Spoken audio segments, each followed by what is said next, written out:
اگر آپ امریکہ کے بڑے شہروں کو دیکھیں جیسے New York, Chicago, Houston, Los Angeles, Washington DC سی، رچمنڈ، تو ایک عجیب سا تاثر پیدا ہوتا ہے۔ آپ سوچیں کہ یہ سب اتنی تربیت، اتنی طاقت، اتنی سہولت کہاں سے آئی؟ جبکہ دوسرے جیسے اگر آپ کانٹیننٹس دیکھیں یورپ میں، تو بڑے جو شہر ہیں London, Manchester, Liverpool, Paris, Berlin, اور ایشیا کے جیسے کولکتہ ہے، ممبئی ہے، شنگھائی ہے، بیجنگ ہے، افریقہ میں جیسے دیکھ لیں کیپ ٹاؤن ہے، آسٹریلیا کی سڈنی اور میلبرن ہے، تو ایک عجیب سا تاثر بنتا ہے۔ آپ محسوس تو کریں کہ ہر جگہ ایک جیسا ڈھانچہ ہے، اونچی عمارتیں ہیں، تیز رفتار زندگی، سسٹم کی غلامی اور انسان کی فطرت سے دوری بھی ہے۔ دل میں ایک سوال اٹھتا ہے کہ یہ سب اتنی تربیت، اتنی طاقت اور اتنی سہولت اچانک کہاں سے آئی؟ کیا یہ سب صرف انسان کی محنت کا نتیجہ ہے، یا کہیں ایسا بھی لگتا ہے کہ انسانی خواہشات کو ایک خاص سمت میں موڑنے کے لیے یہ سب ترتیب دیا گیا ہے؟ چلیں اب ہم ایک ایک کر کے دیکھتے ہیں۔ تو سن 1700 اور سن 1800 کے درمیان چارلسٹن، سوانا اور نیو اورلینز جیسے شہروں کی بنیاد غلام مزدوری پر کھڑی تھی۔ یہ بیسکلی جو غلام تھے یہ سارے کے سارے افریقن کنٹریز سے آئے تھے۔ ان کے جو نیٹو اپنے امریکنز تھے، جو ان کو ہم ریڈ انڈینز کہتے ہیں، ان میں سے تو بہت زیادہ لڑائی ہوئی تھی، ان میں سے تو بہت زیادہ مارے گئے تھے۔ تو اب تو غلاموں کی ضرورت تھی جو کہ شہر بنائے۔ تو یہ کہاں سے آئے تھے؟ یہ افریقن کنٹریز سے آئے تھے۔ سڑکیں، بندرگاہیں، عمارتیں، یہ سب ایسے انسانوں نے بنائی جو آزاد نہیں تھے۔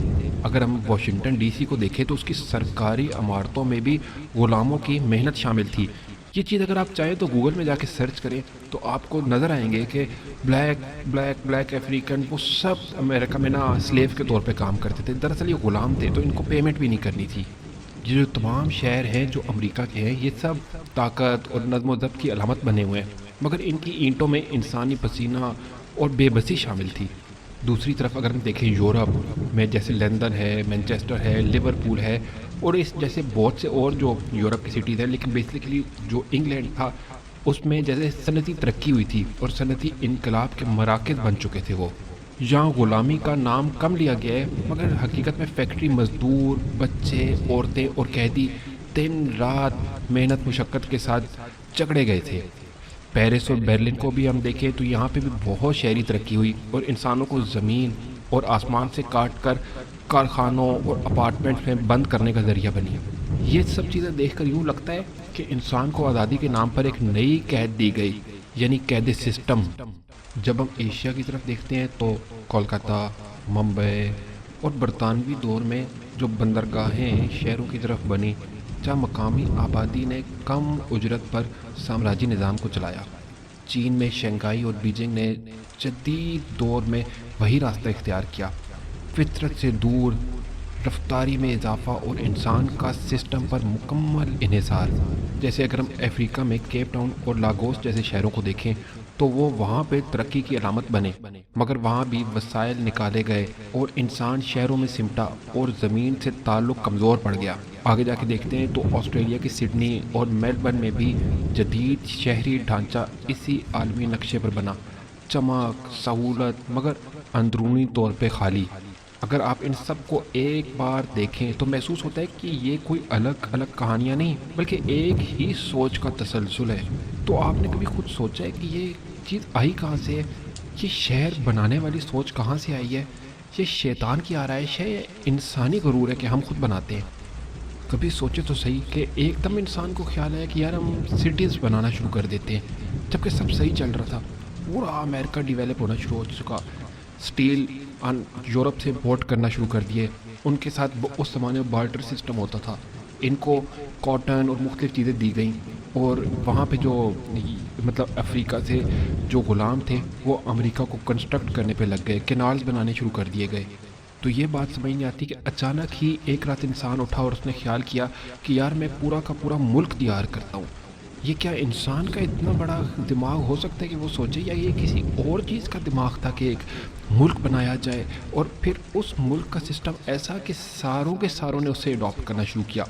یورپ نے بھی اڈاپٹ کیا، لیکن اس سسٹم کو ایک ایک چیز کو اس وجہ سے اڈاپٹ نہیں کیا کہ آج بھی اگر آپ یورپ دیکھیں تو اس میں بڑی بلڈنگس نہیں ہے، ہائی رائزز نہیں ہے، اسکائی اسکریپرس نہیں ہے. کیونکہ یورپین لوگوں کو پسند نہیں ہے، لیکن سسٹم وہی انہوں نے اڈاپٹ کیا. لیکن امریکہ چلے جائیں، کینیڈا چلے جائیں، وہاں ہائی رائزز ہیں. اگر ہم دیکھیں تو سورہ ہجر کی آیت نمبر 39 میں آتا ہے، اس نے کہا اے میرے پروردگار، چونکہ تو نے مجھے گمراہ کیا ہے، میں یقیناً مزین کر دوں گا ان کے لیے زمین میں دنیا کو، اور میں ضرور گمراہ کر دوں گا ان سب کو. یہ آیت بتاتی ہے کہ شیطان چیزیں پیدا نہیں کرتا، بلکہ انسان کی خواہشات کو خوبصورت بنا کر پیش کرتا ہے. اگر آپ دیکھیں تو شہر خود برے نہیں ہے، لیکن جب شہر انسان کو یہ احساس دلائیں کہ وہ خود کفیل ہے، اللہ کے بغیر بھی چل سکتا ہے، تو یہیں سے مسئلہ شروع ہو جاتا ہے. اس لیے جب ہم جدید شہروں کو دیکھتے ہیں تو بعض اوقات یوں لگتا ہے جیسے یہ سب کسی دجالی ذہن کے لیے تیار کی گئی ہے.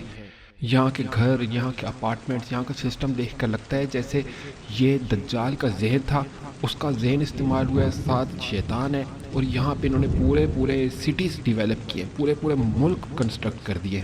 ان سٹیز میں اور ان شہروں میں اور ان کنٹریز میں آنے کے بعد انسان آخرت کو بھول جاتا ہے. وہ وہی دیکھتا ہے جو سامنے نظر آتا ہے، حکومتیں پال رہی ہیں، ویلفیئر اسٹیٹ ہے، وہ یہی کہتا ہے، اور اس کو پتہ بھی نہیں چلتا کہ اللہ کوئی ہے بھی صحیح. اسی لیے تو دنیا میں بہت زیادہ ایتھیزم پھیل چکا ہے. 50% چائنا کی آبادی کیوں ایتھیسٹ ہو چکی ہے. اب اگر ہم دیکھیں ایک ٹائم کی بات کریں، پانی اور بجلی کی، تو چاہے نیو یارک ہو، لندن ہو، ممبئی ہو یا شنگھائی ہو، ہر جگہ ایک جیسا منظر نظر آتا ہے. پانی نل سے آتا ہے، بجلی بٹن سے آتی ہے، وقت گھڑی سے، اور ہر چیز پر بل ہوتا ہے. جو چیزیں اللہ نے رحمت کے طور پر دیں وہ نظام کے ذریعے کنٹرول میں آ گئی. انسان آہستہ آہستہ یہ بھول جاتا ہے کہ اصل دینے والا کون ہے. بجلی تو فری کی تھی، پانی فری کا تھا، اللہ نے دیا ہے. آسمان، اللہ تعالیٰ قرآن میں کہتا ہے کہ میں آسمان سے پانی دیتا ہوں، اور بجلی فری کی ہے. گھر فری کے تھے، آپ خود جاؤ اور بنا لو مٹی سے، مٹی کے گھر ہوتے تھے. یہ اچانک کس نے ان سے بل لگانا شروع کر دیا کہ اب ہمیں پیسہ دینا ہے، اور ہم اس کے مالک ہیں، اس چیز کے ہر ریسورس کے مالک ہم ہیں. کہیں آپ کے اوپر نمبر لگا دیا گیا ہے، چاہے وہ شناختی کارڈ کی صورت میں ہو، کہیں آپ کو جا کے لائسنس بنوانا ہے، کہیں کچھ بھی آپ نے، اب آپ ان کی مرضی کے بغیر کچھ نہیں کر سکتے. اسی طرح اگر ہم سورہ واقعہ کی آیات پر غور کریں تو اس میں اللہ تعالیٰ فرماتا ہے کہ کیا تم نے غور کیا کہ وہ پانی جو تم پیتے ہو، کیا بادلوں سے تم نے اسے برسایا ہے یا ہم برسانے والے ہیں. اب ہم نے تو کبھی یہ گھروں میں نہیں کہا کہ پانی آ رہا ہے، اللہ تعالیٰ نے پانی بھیجا ہے. ہم تو ہمیشہ کہتے ہیں حکومت نے بھیجا ہے، چاہے وہ امریکہ میں رہتے ہوئے ہم کہیں امریکی حکومت نے بھیجا ہے، یورپ میں یورپی حکومت نے.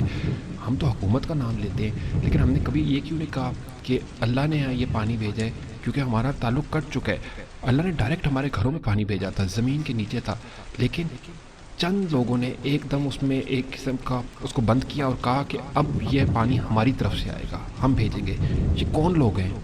اگر آپ امریکہ، یورپ، ایشیا، افریقہ اور آسٹریلیا کے بڑے شہروں کو ایک ساتھ دیکھیں تو یہ ایک ہی تصویر بنتی ہے. یہ کہنا درست نہیں کہ دجال نے یہ پورے شہر بنائے، مگر یہ کہنا بہت گہرا ہے کہ یہ شہر اس ذہنیت پر کھڑے ہو گئے جو دجال کے فتنے کے لیے تیار ہیں. کیونکہ ظاہر سی بات ہے دجال نے اپنے ہاتھوں سے تو یہ نہیں بنایا نا، لیکن اس کی ذہنیت پیچھے تھی. شیطان نے دنیا نہیں بنائی ہے، لیکن اس نے انسان کو قائل کر لیا ہے کہ یہ نظام ہی سب کچھ ہے اور یہی اصل فریب ہے. اسی نظام کے اندر رہتے ہوئے ہم لوگ سوچتے ہیں کہ بس اب ہم مر جائیں گے تو ہم جنت الفردوس میں پہنچ جائیں گے. آپ کو اس نظام، اس کو مطلب شیطان کو آپ کا دین تبدیل کرانے کی کوئی ضرورت نہیں تھی. اس نے آپ کو اس نظام میں ڈالا ہے، چپ چاپ کر کے آپ چل رہے ہیں، اور آخر میں اللہ خیر کرے اینڈ کیا ہوتا ہے یہ تو اللہ کی ذات جانتی ہے. لیکن شیطان نے جس مکاری اور جس عیاری کے ساتھ آپ کے ساتھ جو گیم کھیلی ہے نا، وہ آپ کو خود سمجھنے کی کوشش کرنی چاہیے کہ آپ کس کے نظام میں رہ رہے ہیں، اور آپ نے آخر میں اللہ کی جنت میں جانا ہے، جبکہ دنیا میں آپ شیطان اور دجال کے نظام کے اندر زندگی گزار رہے ہیں. یہ شیطان انتہائی مکار ہے، آپ لوگوں نے اس سے ہوشیار رہنا ہے. جیسے سورہ اعراف کی آیت نمبر 17 میں آتا ہے، پھر میں ان پر حملہ کروں گا، ان کے سامنے سے اور ان کے پیچھے سے اور ان کے دائیں اور بائیں جانب سے، اور تو نہیں پائے گا ان کی اکثریت کو شکر کرنے والا. اسی طرح سورہ زخرف میں اللہ تعالیٰ فرماتے ہیں، اور دیکھو شیطان تمہیں روک نہ دے، بے شک وہ تمہارا کھلا دشمن ہے. اسی طرح سورہ فاطر کی آیت نمبر 6 میں آتا ہے، یقیناً شیطان تمہارا دشمن ہے، چنانچہ تم بھی اس کو دشمن ہی سمجھو۔ یہ تو بلاتا ہے اپنے ہی گروہ کے لوگوں کو تاکہ وہ جہنم والوں میں سے ہو جائیں۔ اسی طرح سورہ بقرہ میں اللہ تعالیٰ فرماتے ہیں، اے لوگو، زمین میں جو کچھ حلال اور طیب ہے اسے کھاؤ اور شیطان کے نقش قدم کی پیروی نہ کرو، یقیناً وہ تمہارا کھلا دشمن ہے۔ دیکھیں اللہ تعالیٰ اس میں فرما رہے ہیں کہ حلال اور طیب چیزوں سے کھاؤ۔ آج کل جو ہم کھاتے ہیں جی ایم او سیڈز اور سب کچھ، یہ تو بالکل ایسے لگتا ہے کہ اگر ایک آپ گائے دیکھیں تو وہ کہاں اوریجنل 6 لیٹر دودھ اور کہاں اب 20-25 لیٹر دودھ نکال رہی ہوتی ہے، تو یہ کہاں کا اوریجنل رہا، کہاں کا حلال رہا؟ جو زمین ایک 6 مہینے میں سبزہ نکالتی تھی اب وہ 1.5 مہینے میں نکال رہی ہے۔ کوئی تو چلاکی ہے، کوئی تو انہوں نے 2 نمبری کی ہوئی ہے، جس چیز کو حلال اور طیب نہیں رہنے دیا۔ کہاں ایک مرغی 6 مہینے میں بڑی ہوتی تھی، اب وہی بوائلر مرغی 1.5 مہینے میں بڑی ہو رہی ہے۔ یہ کیا طریقہ ہے، انہوں نے کیا چالاکی کی ہے اس کے اندر؟ تو اللہ تعالیٰ یہ کہہ رہے ہیں کہ زمین میں جو کچھ حلال اور طیب ہے اسے کھاؤ، شیطان کے نقش قدم کی پیروی نہ کرو، یقیناً وہ تمہارا کھلا دشمن ہے۔ شیطان تو مشورہ دے گا، کہاں 6 مہینے کا انتظار ہے، 1.5 مہینے میں بوائلر مرغی تیار ہو کے بڑی ہو جائے گی۔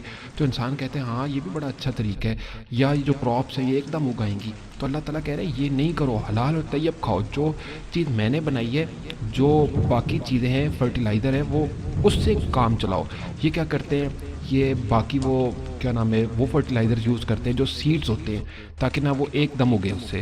اگر آپ غور کریں تو ان شہروں کی چکا چوند دیکھ کر انسان دنگ رہ جاتا ہے۔ شیطان کا سب سے بڑا ہتھیار یہی ہے، وہ مادی چیزیں، یعنی کہ جیسے مٹیریل چیزیں ہوتی ہیں، جیسے برانڈ ہوتے ہیں، بڑے بڑے برانڈز ہوتے ہیں، ان کو اتنا خوبصورت بنا دیتا ہے کہ انسان ان کے پیچھے چھپے خالق کو ہی بھول جاتا ہے، وہ ان برانڈ کا ہی ہو کر رہ جاتے ہیں، ان چیزوں کا ہی ہو کر رہ جاتا ہے۔ جیسا کہ میں نے پہلے بھی آیت میں بتایا تھا کہ اس نے کہا تھا کہ میں زمین میں ان کے لیے ان چیزوں کو خوبصورت بنا دوں گا تو تاکہ ان کو بھٹکا دوں۔ تو اس نے انہی چیزوں کو اتنا خوبصورت بنایا، ورنہ کس کو ضرورت تھی ان سٹیز کی؟ لوگ تو آرام سے اپنے گاؤں دیہات میں رہ رہے تھے، یہ سٹیز کی کس کو ضرورت تھی؟ کیوں؟ کیونکہ اس سٹیز کو تو پال کون رہا ہے؟ ہم لوگ۔ اگر آپ صرف ان کی سڑکوں پہ غور کریں تو اللہ تعالیٰ نے تو گھوڑے دیے تھے، سڑکوں کی ضرورت ہی نہیں تھی۔ اتنے ایکسیڈنٹ، اتنے لوگ مرتے ہیں، ٹریفک جام ہوتا ہے، پیٹرول کا خرچہ ہوتا ہے، اس کی تو ضرورت ہی نہیں تھی۔ گھوڑے تھے ہر جگہ، جہاں اور تھا وہاں بگی تیار ہو جاتی تھی، پوری زندگی اسی طرح انسان چلے۔ یہ اچانک کس کو ضرورت پڑ گئی تھی کہ یہاں پہ سڑکیں بنیں گی، سڑکوں کا جال بچھے گا؟ یہ ساری ضرورت تو ایسے لگتا ہے کسی اور کی سٹیز بنانے کی تھی۔ انسان کے پاس تو سب کچھ تھا، انسان کے پاس تو کھانے پینے کو بھی سب کچھ تھا، وافر مقدار میں تھا۔ اب ہر بندہ پریشان ہے، نوکری نہیں ہے، گھر میں پریشانی ہے، ہر بندہ پریشان ہے اس وقت۔ ہر بندہ کہ کسی کو نوکری نہیں ہے، کسی کے پاس کھانے کو کچھ نہیں ہے، کسی کوئی چاہ رہا ہے کہ میں کیا کروں، میں کچھ کر نہیں پاتا۔ ادھر اس کے پاس ڈگریاں لے کر نوجوان گھوم رہے ہیں۔ کس نے کہا تھا کہ نوکری کی ضرورت ہے؟ اللہ تعالیٰ نے تو آپ کو دنیا میں اپنی عبادت کرنے کے لیے بھیجا تھا۔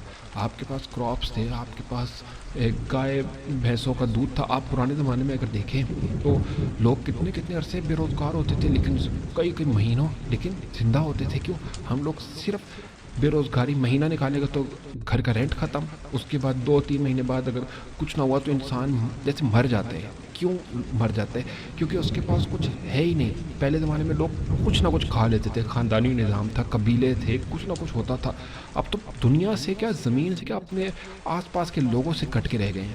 آگے چل کے اگر ہم دیکھیں سورہ نساء کی آیت نمبر 119 کو، تو اس میں آتا ہے کہ اور میں لازماً ان کو بہکاؤں گا اور ان کو بڑی بڑی امیدیں دلاؤں گا اور انہیں حکم دوں گا تو اس کی تعمیل میں وہ چوپایوں کے کان چیر دیں گے، اور میں انہیں حکم دوں گا تو اس کی تعمیل میں وہ اللہ کی تخلیق میں تبدیلی کریں گے۔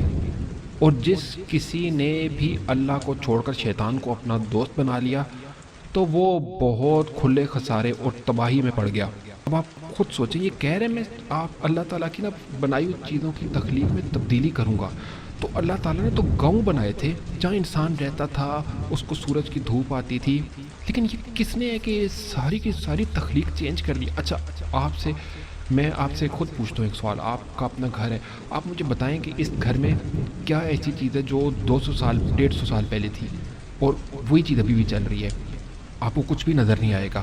یہ اسٹیل، یہ کنکریٹ کے گھر، چاہے آپ کے کچن کا سامان ہو، چاہے جو کچھ بھی آپ لے لیں، سوائے ان مٹی کے برتنوں کے اگر آپ کے گھر میں شاید ہی کوئی پڑا ہو، کیونکہ اب تو گھڑے بھی نہیں ہوتے، کولر ہوتے ہیں، پلاسٹک کا سامان ہے، اسٹیل ہے، لوہا ہے، آپ کو کوئی چیز بھی پرانی نظر نہیں آئے گی۔ آپ چاہے اپنے لیپ ٹاپس دیکھیں، ٹی وی دیکھیں، آپ اپنے، اگر آپ یہ کہہ رہے ہیں کہ نہیں میرے پاس لکڑی کے بیڈ ہیں، لکڑی کا فرنیچر ہے، تو اگر آپ یہ بھی دیکھیں گے آپ کو پتہ چلے گا اس میں بھی کتنی دو نمبری ہے۔ اس میں برادے کو مکس کیا جاتا ہے اس کے ساتھ گلو ڈال کے، یہ وہ لکڑی ہے ہی نہیں اوریجنل۔ اب تو یہ لکڑیاں جلدی سے اگاتے ہیں اور اس کو جلدی سے کٹوا کے نہ بنا دیتے ہیں، یہ وہ لکڑیوں کے ساتھ اس طرح کام ہی نہیں ہو رہا جس طرح ایک زمانے میں ہوتا تھا۔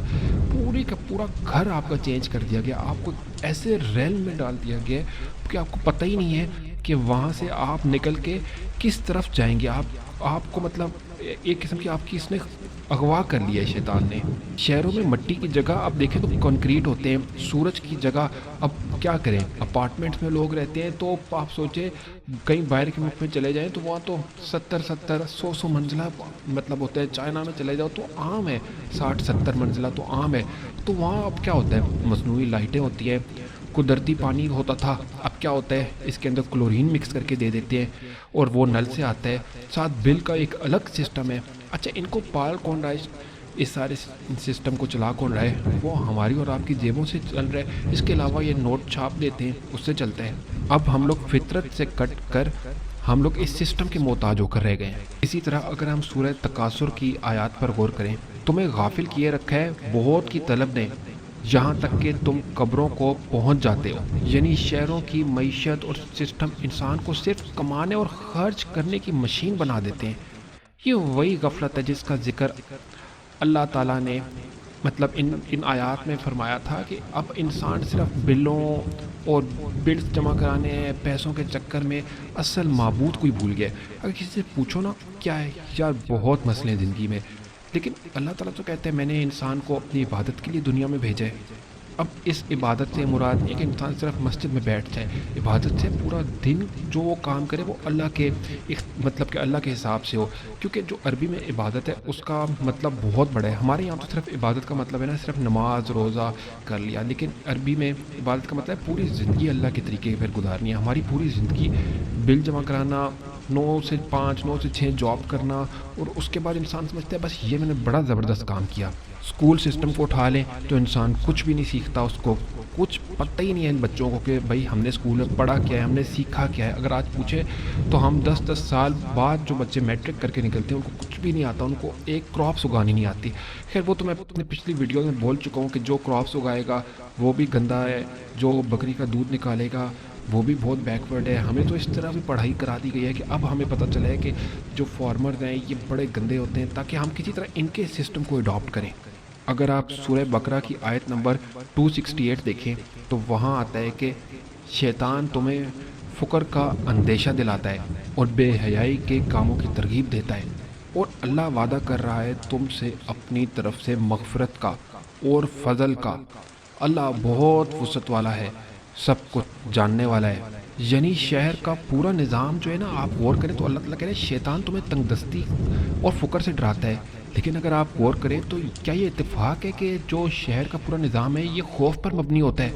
اگر ہم نے بل نہ بھرا تو بجلی کٹ جائے گی، پانی کٹ جائے گا، اگر نوکری نہ کی تو گھر چھن جائے گا، ہم نے رینٹ نہ دیا تو باہر نکالے جائیں گے۔ یہ خوف انسان کو اللہ کے بجائے نظام کا وفادار بنا لیتا ہے، لیکن اللہ بھی کہتا ہے شیطان خوف دلاتا ہے۔ اور یہاں پہ بھی ہے کہ ہمارا جو ابھی کا نظام ہے یہ ہمیں خوف دلاتا ہے، تو کیا یہ ایک نظام نہیں ہے، کیا یہ شیطان کا نظام نہیں ہے؟ جبکہ اللہ کے نظام میں انسان کے پاس نوکری نہیں بھی تھی، وہ کچھ اگا کے کھا لیتا تھا، دودھ پی لیتا تھا۔ دودھ تو خود ایک مکمل غذا ہوتی ہے۔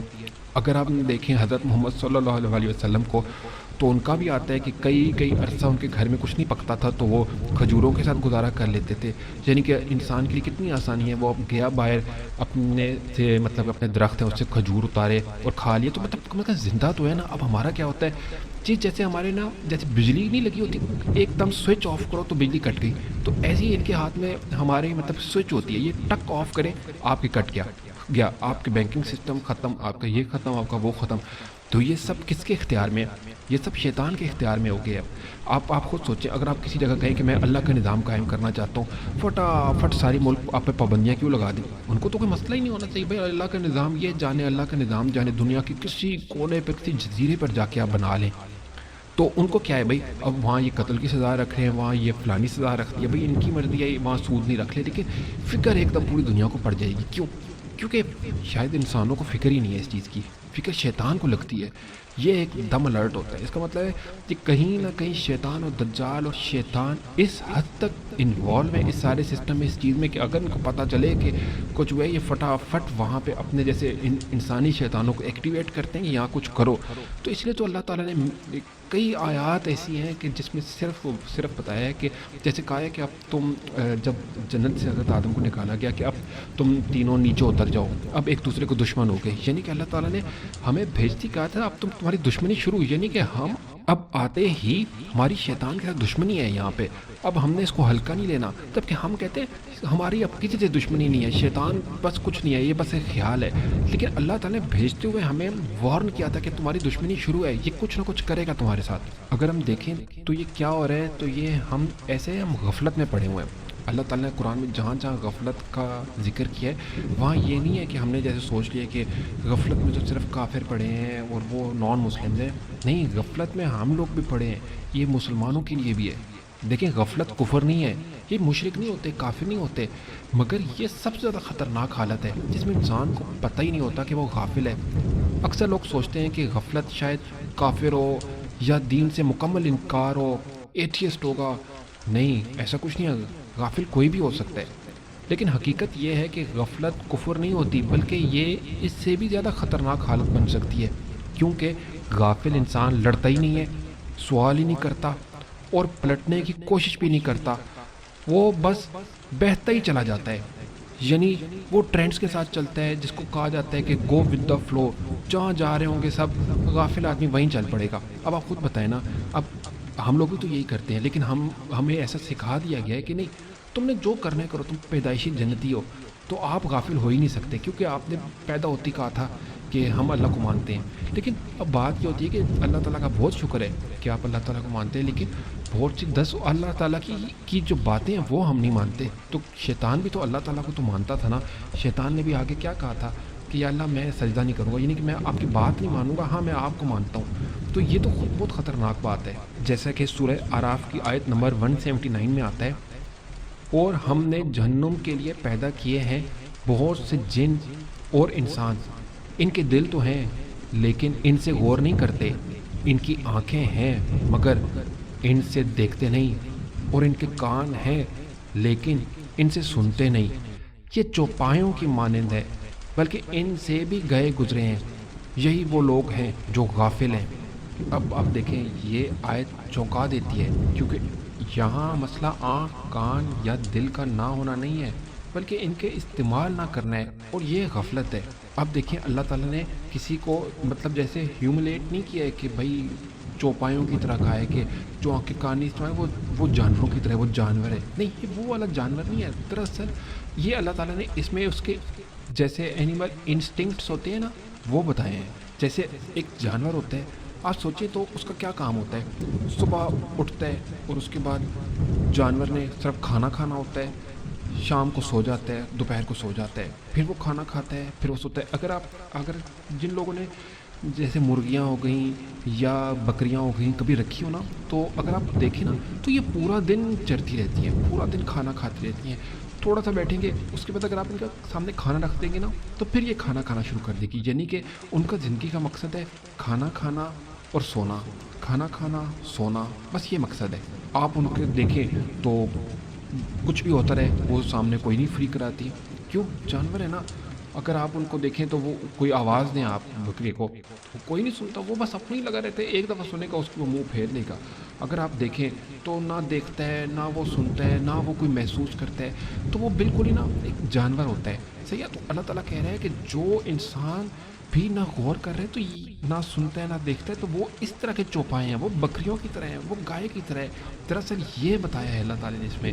اور پھر کہا ہے کہ جو بالکل ہی دماغ آنکھ کان اور یہ نہیں استعمال کرتے نا، جیسے آج کل ہم لوگ دیکھ رہے ہیں کہ ہم نہیں استعمال کرتے، تو اللہ تعالیٰ کہہ رہے ہیں ایک تو کہا ہے ان کے یہ ہیں انسٹنکٹ، ٹھیک ہے، اور ساتھ ہی کہا ہے کہ یہ لوگ غافل لوگ ہیں. مطلب کہ اب یہ نہیں کہا کہ جو استعمال نہیں کر رہا وہ کافر ہیں، وہ مشرک ہیں، نہیں کہا، یہ غافل لوگ ہیں. اس کا مطلب ہے کہ تو میں اور آپ بھی ہو سکتے ہیں اگر ہم لوگ سوچ نہیں رہے کہ ہم دنیا میں کیوں آئے ہیں. آگے چل کے ہم دیکھتے ہیں یہ غفلت کیسے پیدا ہوتی ہے. اگر آپ آج کی زندگی کو دیکھیں تو غفلت کسی ایک دن میں نہیں آئی، یہ آہستہ آہستہ خاموشی سے انسان کے اندر بیٹھ جاتی ہے. صبح کا الارم جیسے بجتا ہے، انسان اٹھتا ہے، موبائل دیکھتا ہے، نوکری پر جاتا ہے، پیسے کماتا ہے، بل دیتا ہے، اسکرین پر دیکھتا ہے، تھک کر سو جاتا ہے، اور پھر اگلے دن وہی چکر. اور آپ غور کریں کہ جانور بھی ایسے ہی کرتا ہے، صبح اٹھتا ہے، دودھ دیا، کھانا کھایا، پھر دودھ دیا، پھر سو گیا. انسان بھی وہی کرتا ہے، ریپیٹڈ ٹاسک ہے. یعنی کہ تو یہ غافل ہے انسان، بالکل اس کو کچھ پتہ ہی نہیں ہے میں آیا کیوں. کیونکہ اگر آپ یہ دیکھیں تو کوئی یہ نہیں پوچھتا کہ میں کیوں زندہ ہوں، کوئی انسان نہیں پوچھتا. زیادہ سے زیادہ یہ پوچھتا ہے کہ میری سیلری کتنی بڑھے گی، میں دوسروں سے پیچھے تو نہیں رہ جاؤں گا، میرا کسی طرح ویزا لگ جائے کسی یورپ امریکہ کا، میرے پاس بڑی گاڑی آ جائے 1800 سی سی، میں کوئی بڑا پلاٹ لے لوں، کوئی بڑا گھر لے لوں. بس یہی مقصد ہے نا دنیا میں آنے کا. یہی وہ لمحہ ہے جہاں غفلت ایک سسٹم بن جاتی ہے. اور یہ جو کرنٹ سسٹم ہے نا، یہ ہمیں اصل میں نا غافل کرتا ہے. تو شیطان نے انتہائی چالاکی کے ساتھ ہمیں سسٹم میں ڈالا ہے. جیسے جدید نظام اور غفلت کا جو تعلق ہوتا ہے نا، اگر میں آپ کو بتاؤں تو جیسے کام، پیسہ، رفتار، مقابلہ کرنا، موازنہ کرنا، یہ سب بذات خود بری چیزیں نہیں ہیں. ٹھیک ہے، آپ نے پیسہ کے بغیر، ظاہر ہے انسان نے کچھ تو کرنا ہوتا ہے نا، اس کا رفتار، اس کا کسی کے ساتھ مقابلہ کرنا، لیکن دینی معاملات میں مقابلہ کرنا چاہیے. لیکن جب یہ چیزیں انسان کی زندگی کا اصل مقصد ہی بن جاتی ہیں، پیسہ کمانا، بالکل دوسروں کے ساتھ مقابلہ کرنا، کسی طرح میں اپنے دوستوں، رشتہ داروں سے آگے نکل جاؤں، تو انسان آہستہ آہستہ اپنی اصل پہچان بھول جاتا ہے. اسی کے بارے میں سورہ حشر کی آیت نمبر 19 میں آتا ہے، اور اے مسلمانوں دیکھنا، تم ان لوگوں کی طرح نہ ہو جانا جنہوں نے اللہ کو بھلا دیا تو اللہ نے انہیں اپنے آپ سے غافل کر دیا. یہی لوگ ہیں جو فاسق ہیں. یہ آیت سیدھی جدید انسان پر لگتی ہے. آج انسان اللہ کو نہیں جھٹلاتا، بس بھول جاتا ہے، اور نتیجہ یہ نکلتا ہے کہ وہ خود کو بھی بھول جاتا ہے. جیسا کہ اللہ نے اس آیت میں کہا ہے تم ان لوگوں کی طرح نہ ہو جانا جنہوں نے اللہ کو بھلا دیا تو اللہ نے انہیں بھلا دیا. یعنی کہ اللہ کو بھول جاتے ہیں. ہم بس صبح اٹھتے ہیں، ایک ہی ریپیٹڈ ٹاسک پہ چلتے ہیں، تو ہم بھول جاتے ہیں اللہ کو. لیکن جو شہر کی زندگی ہے نا، یہ غفلت کی فیکٹری ہے. شہر غفلت کو جنم دیتے ہیں، کیونکہ شہر میں ہر انسان جیسی چیز میں، ہر چیز میں مصروف رکھنے کے لیے بنی ہوتی ہے. ٹریفک، شور، اسکرینیں، اشتہارات، ڈیڈ لائنز ہوتی ہیں، جس طرح کی پروجیکٹس ہیں ان کی ڈیڈ لائنز ہیں. ہر چیز چیخ چیخ کر کہہ رہی ہوتی ہے کہ رکو مت، سوچو مت، بس چلتے رہو چلتے رہو. شہر میں انسان کو وقت نہیں ملتا کہ وہ آسمان کو دیکھے، زمین کو محسوس کرے، یا اپنے دل سے سوال کرے کہ میں آیا کیوں ہوں اس دنیا میں. یعنی کہ اگر آپ سوچیں تو وہ انسان سے پوچھیں اگر وہ 50 سال کا ہے، 60 کا، 70 کا، اس سے پہلے کیا تھا، تو وہ کہے گا میں تو دنیا میں تھا ہی نہیں، میں تو اس کائنات میں ایگزسٹ نہیں کرتا تھا. یعنی کہ اللہ تعالیٰ نے ایگزسٹنس دیا، اس کو پیدا کیا ہے. اب اس کی عزتیں بھی بن گئی ہیں، اب اس کے اندر غرور بھی آ گیا ہے، اب اس کا نام بھی ہونا چاہیے. یہ کہاں سے بھائی، تم ہو کیا، آپ میں کہاں سے اتنا آ گیا. دیکھیں جو اللہ کی ذات ہے نا، وہ ہمیشہ سے قائم تھی، قائم ہے اور قائم رہے گی. عزت ساری اللہ کے ساتھ ہے. آپ لوگوں نے کہاں سے اپنی عزتیں بنا لی ہیں کہ ہماری بڑی عزت ہے. بھائی آپ آئے ہو، کام کرو دنیا میں. اللہ تعالیٰ نے آپ کو جس کام کے لیے بھیجا ہے، اور وہ ہے آپ کی اسٹوئرڈشپ، جس کو کہا جاتا ہے خلیفہ بننا. آپ نے خلیفہ کا، اللہ تعالیٰ نے خلیفہ بنا کے بھیجا. اپنا کام کریں، اللہ کے پاس واپس جائیں. اور اس کے علاوہ جہاں موت کا ذکر ہے، اللہ نے یہ نہیں کہا کہ ختم ہو جاؤ گے. اللہ تعالیٰ نے ہمیشہ کہا ہے کہ واپس لوٹا دیے جاؤ گے، لوٹا دیے جاؤ گے. یعنی کہ ایک انسان کہیں گیا ہے اور واپس آ رہا ہے. یہی تو وجہ ہے کہ شہر میں رہ کر اللہ سے دوری محسوس ہوتی ہے، حالانکہ اللہ تو ہر جگہ موجود ہے. اب دیکھیے قرآن کہتا ہے، سورہ انبیاء کی آیت نمبر 1 میں آتا ہے، لوگوں کے لیے ان کے حساب کا وقت قریب آ چکا ہے، لیکن وہ غفلت میں پڑے اعراض کیے جا رہے ہیں. یعنی کہ آپ کو سوچیں اللہ تعالیٰ کہہ رہے ہیں تمہارے آخرت کا قریب آ چکا ہے وقت، لیکن ابھی بھی تم غفلت میں پڑے ہوئے ہو۔ اچھا جو غفلت ہے نا، اس کو ہم انگلش میں بھی دیکھتے ہیں، جو انگلش میں آتے ہیں نا، بڑا اچھا ورڈ ہے ان کا، ہیڈ لیس بولتے ہیں اس کو۔ ہیڈ لیس کا مطلب یہ دیکھیں، ایک تو کافر ہو گیا جو اللہ کو مانتی نہیں ہے یہ وہ، ایک ہوتا ہے ہیڈ لیس، یعنی کہ ہیڈ لیس ہوتا ہے وہ کہ جو لیک آف کیئرفل اٹینشن ہوتا ہے، وہ کسی چیز میں زیادہ انٹرسٹ نہیں لیتا، اس کو پتہ ہوتا ہے اچھا یہ ہے، نہیں لیک آف انٹرسٹ ہے، نہیں مجھے اس سے کوئی واسطہ نہیں ہے۔ وہ کہتے ہیں ان اٹینشن دینا، اور ایبسنٹ مائنڈ ہوتا ہے، وہ نوٹس ہی نہیں کرتا، فیلئر ٹو نوٹس کہ یار یہ کوئی امپورٹنٹ چیز بھی ہے۔ اللہ تعالیٰ کہتے ہیں غفلت میں نہ پڑو، یعنی کہ بالکل ہی نہ ایبسنٹ مائنڈ ہو، اچھا یہ اچھا مجھے کیا، چلو چھوڑو، یہ ہیڈ لیس ہوتا ہے۔ تو اللہ تعالیٰ کہتے ہیں ہیڈ لیس نہ بننا۔ اگر ہم دیکھیں تو دجال اور غفلت کا ایک تعلق بنتا ہے، یہاں ایک بڑا گہرا تعلق بنتا ہے۔ دجال کا فتنہ انہی لوگوں پر اثر کرے گا جو پہلے سے غفلت کے عادی ہو چکے ہوں گے، جو لوگ صرف ظاہری چیزوں پر یقین رکھتے ہیں، طاقت اور سہولت کو حق سمجھتے ہیں اور دل کی آنکھیں استعمال نہیں کرتے، تو ان کے اوپر تو غفلت مطلب اتنی زیادہ ان کے اوپر آ چکی ہوگی نا کہ دجال کا اثر ان کے اوپر بہت ہوگا۔ اسی کے بارے میں سورہ روم کی آیت نمبر 7 میں آتا ہے، یہ لوگ دنیا کی زندگی کے بھی صرف ظاہر کو جانتے ہیں اور آخرت سے بالکل ہی غافل ہے۔ یعنی کہ اللہ تعالیٰ اس میں عربی میں کہہ رہا ہے غافلون، یعنی کہ ہیڈ لیس ہے، غافل ہیں۔ ہمارا مسئلہ یہ ہے کہ ہم نے آدھا قرآن جو ہے نا وہ پاسٹ کے ساتھ لگا دیا ہے کہ چلو یہ فلانے قصے ہیں، یہ حضرت موسیٰ کا، حضرت ابراہیم کا ہے، یہ پاسٹ کا ہے، باقی کا ہم نے قرآن جوڑ دیا ہے کافروں کے ساتھ، جو جی یہ یورپین اور امریکن کے ساتھ ہے، ہمارے لیے کیا ہے، ہمارے لیے جنت ہے، ہمارے لیے کچھ نہیں ہے۔ یہ سب سے بڑی جو ہے نا، ہم خود غفلت میں پڑے ہوئے ہیں، ہم نے اس قرآن کو سمجھا ہی نہیں ہے، پڑھا ہی نہیں ہے، اور ہم نے کہا جاتا ہے کہ تمہارے لیے کیا اترا ہے، تو ہم کہیں گے ہمارے لیے صرف ہے کہ نماز پڑھنی ہے، روزہ رکھنا ہے، حج کرنا ہے، عمرہ کرنا ہے اور اپنا مال خرچ کرنا ہے۔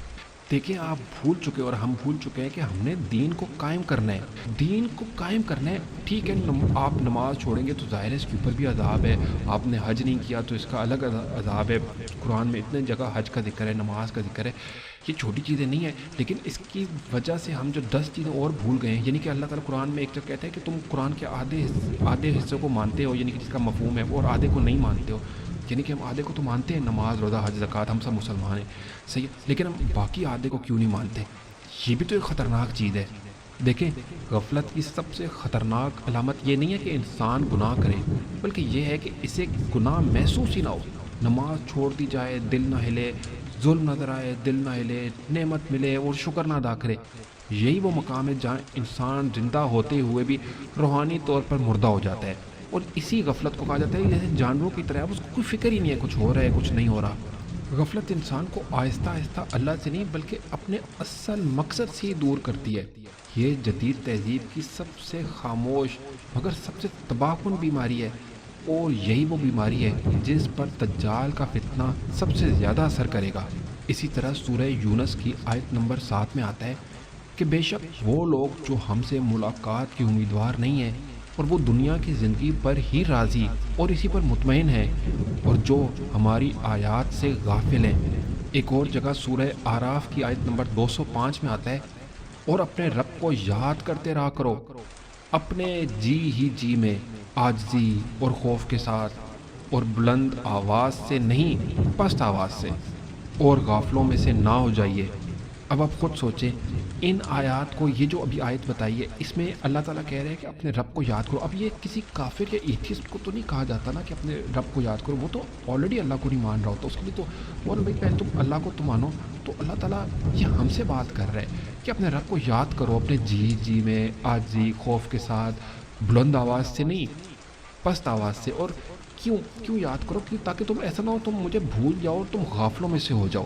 تو اللہ تعالیٰ یہ ہم سے ڈائریکٹ کہہ رہے ہیں۔ اسی طرح سورہ کاف کی آیت نمبر 22 میں آتا ہے، اللہ تعالیٰ فرمائے گا اے انسان تو اس دن سے غفلت میں رہا تھا نا، تو آج ہم نے تجھ سے تیرا پردہ ہٹا دیا ہے، تو آج تمہاری نگاہ کتنی تیز ہو گئی ہے۔ یعنی کہ اس میں آیت میں اللہ تعالیٰ آخرت کے بارے میں کہہ رہے ہیں کہ اس سے انسان سے کہہ رہے ہیں انسان تو اس دن سے غفلت میں رہا تھا نا، یعنی کہ اس نے اس کو کوئی امپورٹنس نہیں دی تھی، لیک آف اٹینشن تھی، ہیڈ لیس جس کو انگلش میں کہا جاتا ہے کہ بس دیکھ لیں گے جو ہوگا۔ تو اللہ تعالیٰ کہہ رہے ہیں تو اس دن سے غفلت میں رہا تھا نا، یعنی کہ تمہیں پتہ سب تھا لیکن تم نے لیک آف اٹینشن دی تھی اس دن سے۔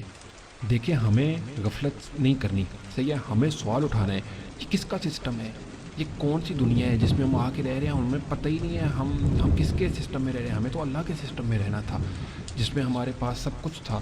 یہ کون سا سسٹم ہے، یہ کون سی ایسی جگہ جو بنی ہے، جو جس کے بارے میں نے شروع میں بتایا تھا کہ امریکہ اور باقی کنٹریز یہ 17ویں سے 18ویں صدی میں بننا شروع ہوئے ہیں، باقاعدہ انڈسٹریل ریولوشن کے ساتھ ہی انہوں نے بننا شروع ہو گیا تھا، لیکن یہ کس کو ضرورت پڑ گئی تھی اچانک ہی کہ یار پورے پورے شہر بنا دیے جائیں؟ یہ ترقی نہیں ہے، یہ کسی اور کا دماغ تھا۔ اور اس کے بعد چلو ٹھیک ہے، آپ کہتے ہیں کہ جو بھی تھا، آپ مجھے بتائیں کہ ادھر آ کے نا جو بارش اللہ کی رحمت ہوتی ہے، ہمیشہ گاؤں دیہات میں بارش ہوتی ہے تو پھل نکل آتے ہیں، سبزہ نکلتا ہے، شہروں میں بارش ہوتی ہے اللہ کی رحمت کیوں کہا جاتا ہے اس کو؟ کیونکہ شہر اللہ کی کسی چیز کو وہ برداشت نہیں کر سکتے بارش کو۔ آپ خود سوچیں کہ جہاں اللہ کی سب سے اچھی رحمت جو بارش جیسی ہے وہی چیز نہ ہو تو باقی کیا چیزوں کا کہنا؟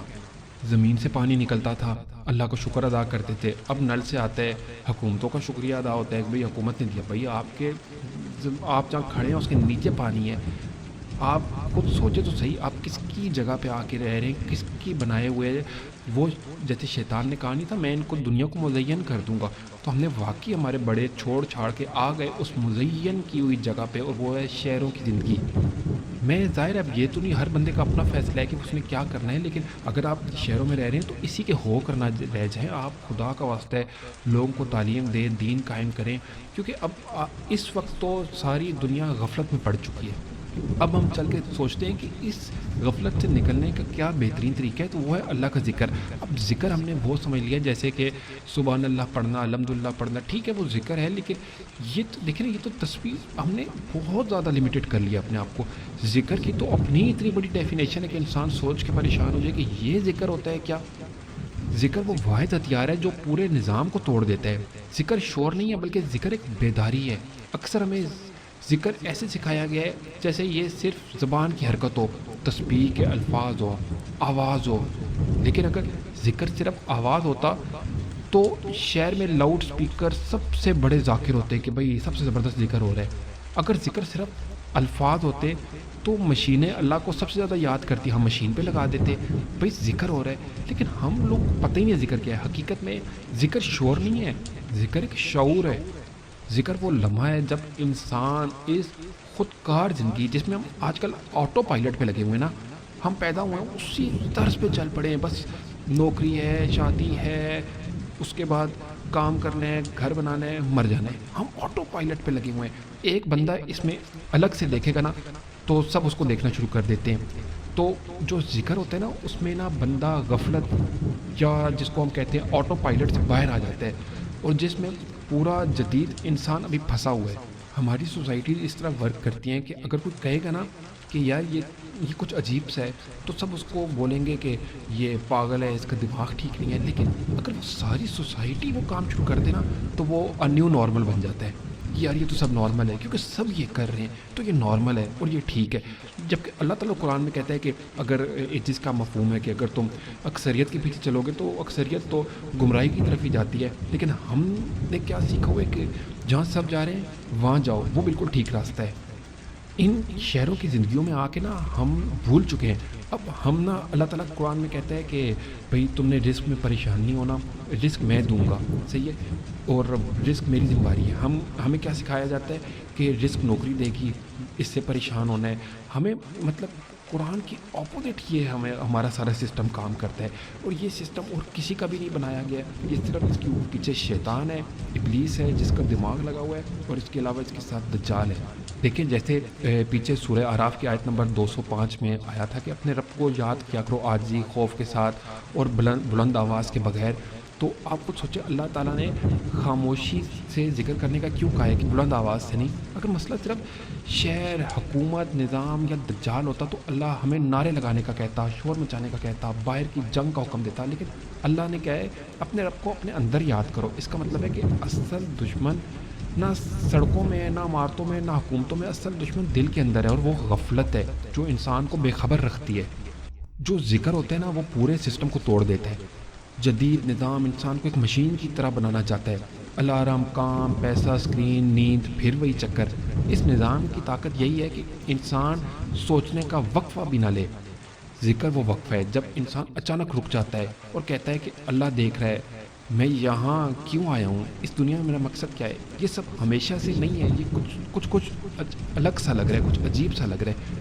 تو اسی لمحے پورا سسٹم کمزور ہو جاتا ہے، کیونکہ انسان کے جو اندر کا سسٹم ہے نا وہ ایکٹیویٹ ہوتا ہے، کیونکہ جو سسٹم ہے نا فی الحال وہ انسان کا غافل ہو چکا ہے اور وہ غفلت پہ چل رہا ہے۔ جاگے ہوئے انسان پر نہیں اس کا اثر ہوتا، جو انسان سو جاتا ہے نا اس سسٹم کا اثر اس کے اوپر ہوتا ہے۔ اگر آپ نے اس کو جگانا ہے سسٹم کو تو اللہ تعالیٰ کا ذکر کریں۔ ذکر کیا ہے؟ سوچیں ہم اس دنیا میں کیوں آئے ہیں، سوچیں اللہ تعالیٰ نے کیوں بھیجا ہے، سوچیں کہ میرے مرنے کے بعد میرے ساتھ کیا ہوگا۔ اللہ تعالیٰ نے کیا اس لیے پیدا کیا تھا کہ بس تم نے پیدا ہونا ہے، سرکاری نوکریاں اور عام نوکریاں کرنی ہے، 1300-1500 سی سی گاڑی خریدنی ہے اور اس کے بعد فٹافٹ پہنچ جانا میرے پاس، ذرا انتظار نہیں کرانا، میں تمہیں جنت میں داخل کرنا ہے۔ کیا ہم نے کچھ ایسا کیا؟ اچھا آپ مجھے بتائیں، ہم لوگ کسی کو نا کچھ کھلائیں پلائیں کچھ کریں تو اس نے کچھ کیا ہوگا، کوئی اچیومنٹ ہوگی، تب اس کو ہم کہیں گے بھائی تم نے بہت اچھا کام کیا۔ تو کیا ہماری ایسی اچیومنٹ ہے؟ ہم نے تو کھائے پیے ہیں جیسے چوپایوں کی طرح اور اب ہم مر گئے۔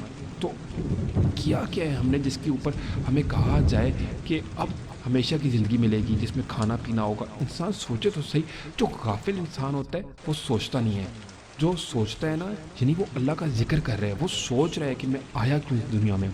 دراصل شہر شور سے بھرے ہوتے ہیں کیونکہ شور انسان کو اپنے اندر سننے نہیں دیتا۔ ٹریفک ہیں، اسکرینیں ہیں، باتیں ہیں، خبریں ہیں، سب کچھ انسان کو اس سے دور رکھنے کے لیے ہے کہ وہ خاموش ہو کر اپنے رب کو یاد ہی نہ کرے۔ اس لیے اللہ تعالیٰ کہتا ہے کہ آواز بلند کیے بغیر ذکر کرو، یعنی کہ سوچو تو صحیح اپنے اندر۔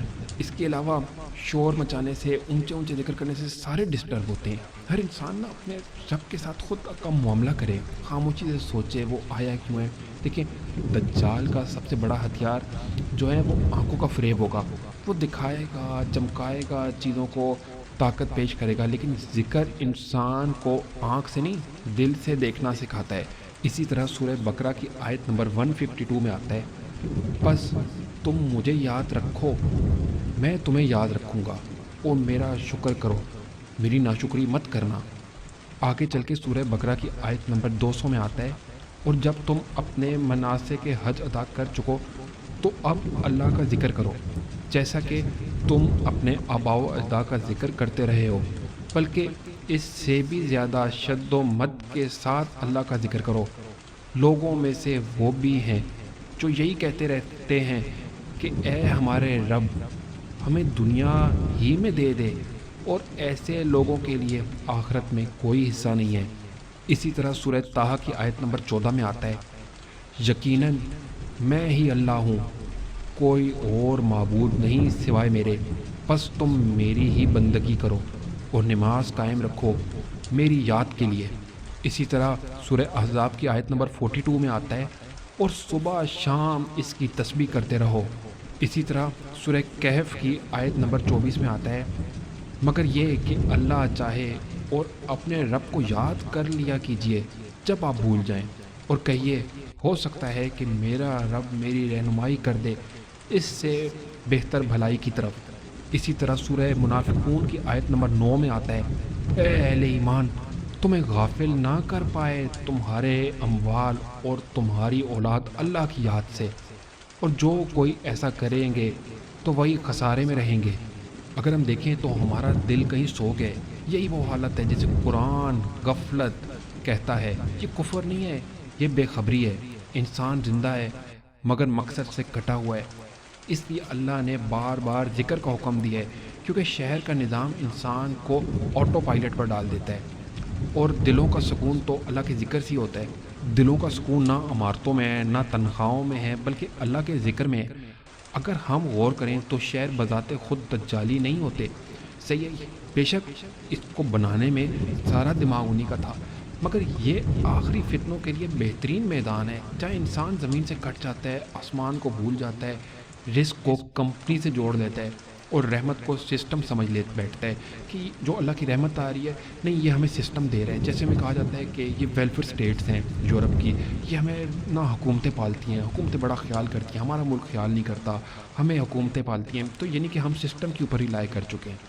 آپ کو کس نے کہا ہے کہ آپ کو حکومت پالتی ہے؟ بھئی آپ پیچھے دیکھو تو اللہ تعالیٰ پال رہا ہے آپ کو.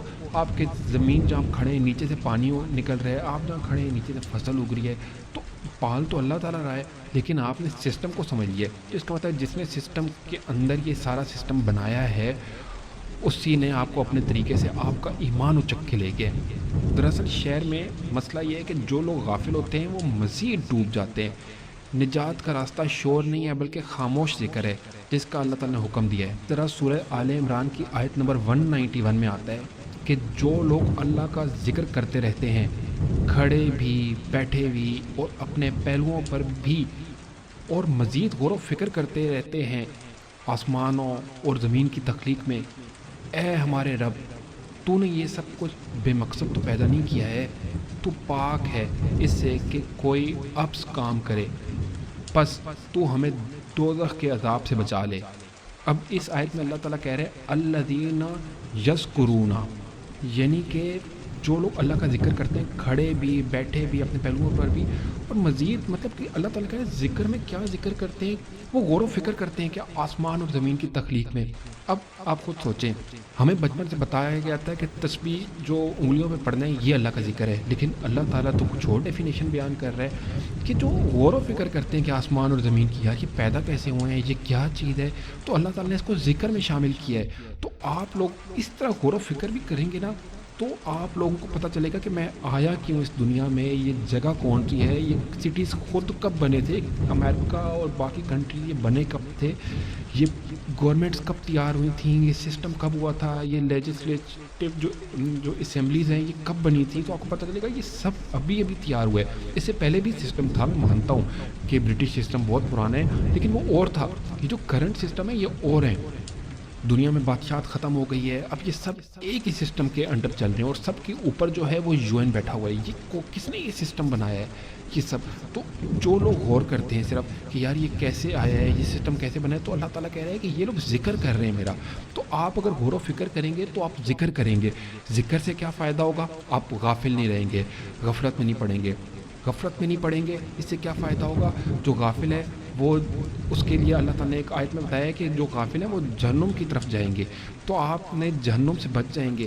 آپ نے ذکر کرنا ہے, ذکر سے کیا فائدہ ہوگا, آپ غافل نہیں ہوں گے. غافل ہونے نہیں ہوں گے, اس سے کیا فائدہ ہوگا, آپ جہنم کی سے بچ جائیں گے اور جنت کی طرف چلے جائیں گے. تو جو پہلا سٹیپ ہے وہ ذکر کرنا ہے اللہ تعالیٰ کا.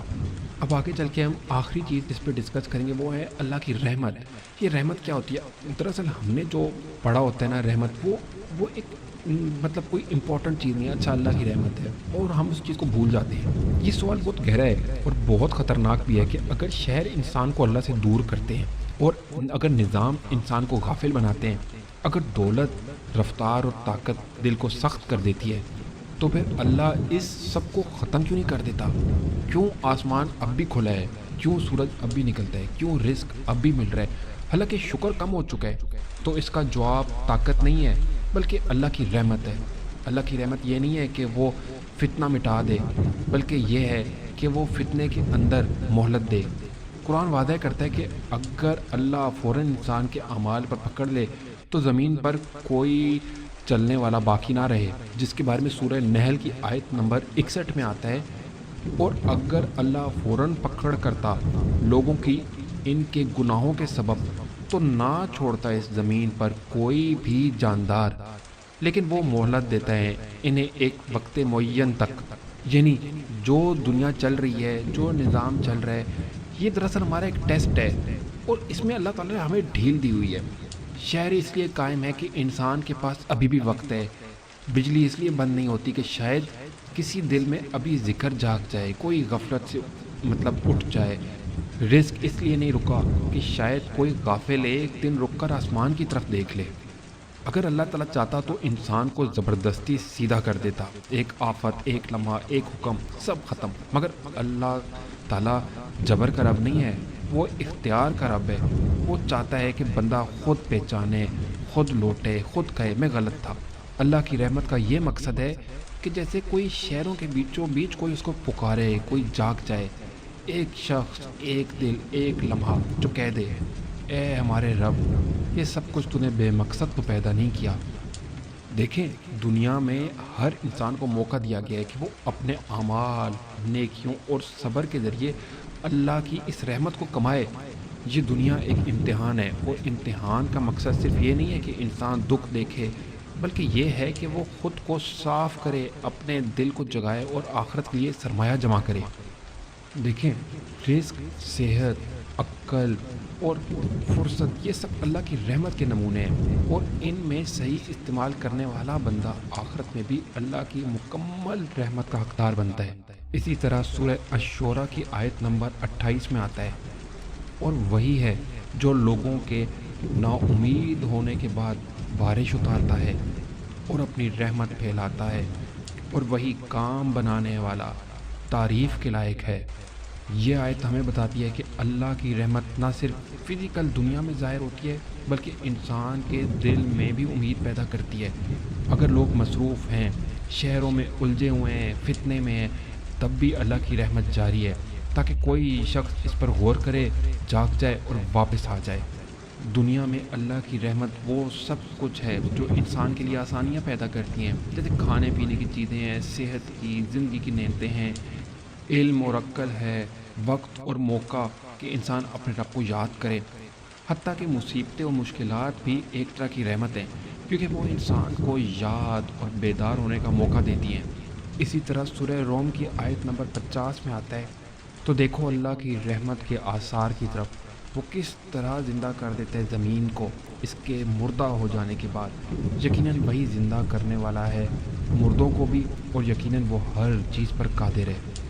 اسی طرح سورہ ہجر کی آیت نمبر 49 میں آتا ہے، اے نبی، میرے بندوں کو بتا دیجئے کہ میں یقیناً بہت بخشنے والا، نہایت رحم کرنے والا ہوں۔ دیکھیں، اللہ تعالیٰ نے نا جو اپنی رحمت ہے نا اس کو اپنے اوپر لازم قرار دے دی ہے، یعنی رحمت بہت بڑی حقیقت ہے، نہ کہ کبھی کبھی کا انعام نہیں ہے، یہ ہمیشہ کی حقیقت ہے۔ اسی رحمت کی روشنی میں وہ لوگوں کو روز قیامت جمع کرے گا، یعنی قیامت کے دن بھی جس کو اللہ تعالیٰ کی رحمت نے ڈھانپ لیا وہ انشاءاللہ تعالیٰ جنت میں جائے گا۔ یہ رحمت پورے نظام کائنات کی بنیاد ہے، نہ کہ صرف دنیا کی نعمتیں ہیں۔ جیسے کہ اللہ تعالیٰ اچھا کام کرنے پر اس پر اپنی رحمتیں نازل فرماتا ہے، اپنی رحمت بھیجتا ہے، جیسے بارش برساتا ہے، رحمت ہوتا ہے، تو اللہ کی رحمت ہمیشہ سے موجود رہتی ہے۔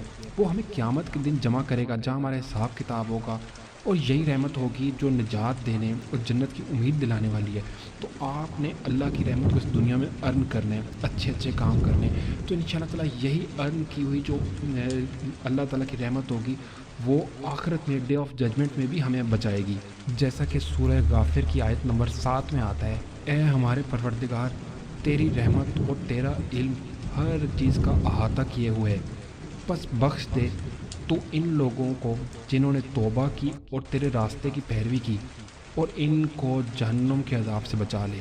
دیکھیں، اگر ہم اس آیت پہ غور کریں تو پہلے آتا ہے کہ تو ان لوگوں کو جنہوں نے توبہ کی، یعنی کہ ان کو بخش دے جنہوں نے توبہ کی۔ یہ توبہ کس وقت ہو سکتی ہے؟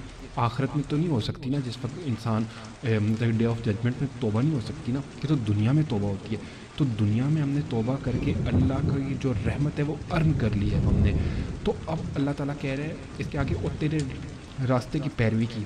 پھر پہلے آپ نے اس کو توبہ کی، اس کے راستے کی پیروی کی، یعنی کہ ہم نے اس کی رحمت ارن کر لی، تو اس کا کیا فائدہ ہوگا؟ اور جہنم کے عذاب سے بچا لے، یہ دعا ہے۔ تو پہلے آپ نے رحمت ارن کرنی ہے، تو انشاءاللہ تعالیٰ جو ڈے آف ججمنٹ ہے اس میں یہ رحمت کام آئے گی اور آپ کو عذاب سے بھی بچا لے گی۔ جیسا کہ ایک حدیث تھی جس کا مفہوم تھا کہ رحمت کے 100 درجے، ایک درجہ اللہ تعالیٰ نے دنیا میں بھیجا ہے، اور وہ درجے جس میں مائیں اپنے بچوں سے بھی پیار کرتی ہیں۔ باقی 99 حصے اللہ تعالیٰ قیامت کے دن کے لیے محفوظ رکھے، لیکن وہ جو ہے نا ایک حصہ اللہ تعالیٰ کی رحمت کا جس میں اس میں سب ایک دوسرے سے محبت کرتے ہیں، یہ وہ، تو وہ ایک ہے، باقی 99 ہم انشاءاللہ تعالیٰ آخرت میں دیکھیں گے۔ لیکن اگر آپ نے وہ آخرت میں دیکھنا ہے، دنیا میں آپ نے کچھ نہ کچھ تو لوگوں کے ساتھ رحم کرنا ہے، ان کا خیال کرنا ہے، ان کے لیے آسانیاں پیدا کرنی ہے، تو وہ آپ نے رحمت ارن کرنی ہے۔ جب آپ وہ ارن کر لیں گے تو انشاءاللہ تعالیٰ جو آخرت کے اللہ تعالیٰ کی اصل رحمت ہوگی نا وہ آپ کو تب دیکھنے میں ملے گی۔ اس رحمت کو ارن کرنے کے لیے آپ کو غافل نہیں ہونا، آپ کو ان سٹیز سے اور ان کنٹری سے آپ کو اپنے آپ کو ہوشیار رکھنا ہے کہ یار یہ ہوا کیا ہے میرے ساتھ، میں کس دنیا میں آیا ہوں، میں چلا جا رہا ہوں 60 70 80 سال بعد میں مر گیا، میں نے کیا کیا ہے اس دنیا میں، تو دجال صرف وہاں کامیاب ہوتا ہے جہاں انسان غفلت میں ڈوبا ہوتا ہے، جہاں ذکر غائب ہوتا ہے اور دل حقیقت کو نہیں پہچان پاتے۔ شہر، نظام، دولت، یہ سب اس لیے کام آتے ہیں کہ انسان کے اندر چھپی ہوئی لالچ ہوتی ہے، غرور ہوتا ہے، اور وہ بھول جاتا ہے کہ یہ سب کچھ تو اللہ کی طرف سے دیا گیا تھا۔ جیسا کہ سورہ ابراہیم کی آیت نمبر 22 میں آتا ہے، اور شیطان کہے گا جب فیصلہ چکا دیا جائے گا کہ دیکھو لوگو، اللہ نے تم سے ایک وعدہ کیا تھا، سچا وعدہ، اور میں نے بھی تم سے وعدے کیے تھے، تو میں نے تم سے اپنے وعدوں کی خلاف ورزی کی، لیکن میرے پاس تم پر کوئی اختیار نہیں تھا سوائے اس کے کہ میں نے تم لوگوں کو دعوت دی اور تم نے میری دعوت کو قبول کر لیا۔ تو اب مجھے ملامت نہ کرو بلکہ اپنے آپ کو ملامت کرو۔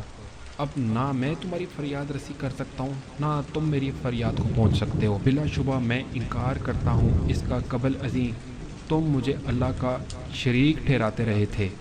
یقیناً ظالموں کے لیے دردناک عذاب ہے۔ دیکھیں، شیطان تو اپنے ہینڈ ریز کر چکا ہے کہ میں نے تمہیں بلایا تھا، آپ خود دیکھیں تو کیا آپ کو کسی نے زبردستی یہاں روکا ہوا ہے؟ نہیں، اس نے آپ کو بلایا ہے، آپ کو خوف دلاتا ہے۔ یہ آیت ہمیں بتاتی ہے کہ دجال کا فتنہ اور جو شیطان اس کے ساتھ جو سب مل کے، یہ شیطان کا جو پلان ہوتا ہے، جو اللہ تعالیٰ سے وعدہ کر کے آیا تھا کہ میں لوگوں کو بھٹکاؤں گا، اصل میں دلوں کی کمزوری اور غفلت کی نشانی ہوتی ہے۔ اگر انسان جاگ رہا ہو، ذکر کر رہا ہو، اللہ کو یاد کر رہا ہو، تو دجال کا کوئی اثر نہیں پڑتا۔ اگر اس کو پتہ ہو نا اللہ کی رحمت کیا ہے، تو اس پہ کوئی اثر نہیں پڑے گا۔ وہ اللہ کو یاد کرے گا، اپنے دل کے اندر اللہ کی رحمت کو ارن کرنے کی کوشش کرے گا۔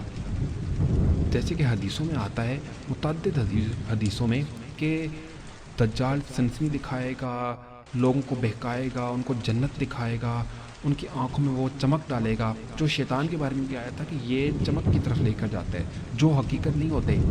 لیکن یہاں یہ بات قابل ذکر ہے کہ وہ ان کے دلوں کو نہیں بہکا سکتا جو ذکر اور رحمت کے ذریعے مضبوط ہیں۔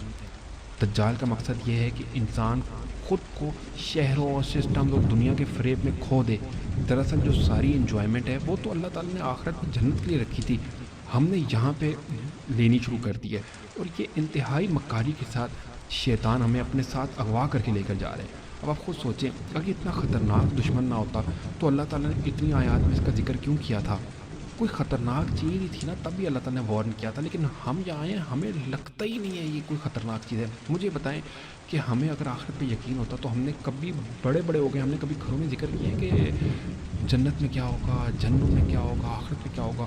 ہمیں اسی طرح خیال ہے جو ہمارے ذہنوں میں بچپن میں بٹھا دیا گیا ہے کہ بس یہ بس کچھ حقیقت نہیں ہے، جس کی وجہ سے ہم بھول گئے ہیں۔ لیکن شیطان سویا نہیں ہے، ہم سو چکے ہیں، شیطان جاگ کے کام کر رہے ہیں، کفر اپنے مکمل طریقے سے اپنے دماغ اپنا کام کر رہے ہیں، اور ہم سو چکے ہیں۔ آج ہم میں سے کسی کو امریکہ کا یا یورپ کا ویزا ملے، ہم خوشی سے دوڑتے ہوئے چلے جائیں، لیکن ہم یہ نہیں سوچیں گے کہ یہ سسٹم بنا کب تھا، یہ خود کب قائم ہوئے تھے۔ اگر ہم صرف دیکھیں تو کتنے ہی لیبرز مر چکے تھے جو کہ بلیک افریقنس تھے، جب امریکہ کو وہ خود ڈیولپ کر رہے تھے۔ تو یہ تو خود خود کس طرح بنے، انسان ان کی اپنی بناوٹ پہ سوچے تو انسان کو شرم آئے کہ یار میں کن چیزوں کے پیچھے دوڑ رہا ہوں۔ آخر میں اللہ تعالیٰ سے دعا ہے کہ یا اللہ ہمیں ہدایت عطا فرما، ہمیں اپنے ذکر اور نیک اعمال کی توفیق دے، ہمیں اپنی رحمت میں ڈھانپ لے، ہمیں شیطان اور دجال کے فتنوں اور دلوں کی غفلت سے محفوظ رکھ، اور قیامت کے دن اپنی رحمت میں ہم سب کو جمع فرما۔ آمین ثم آمین۔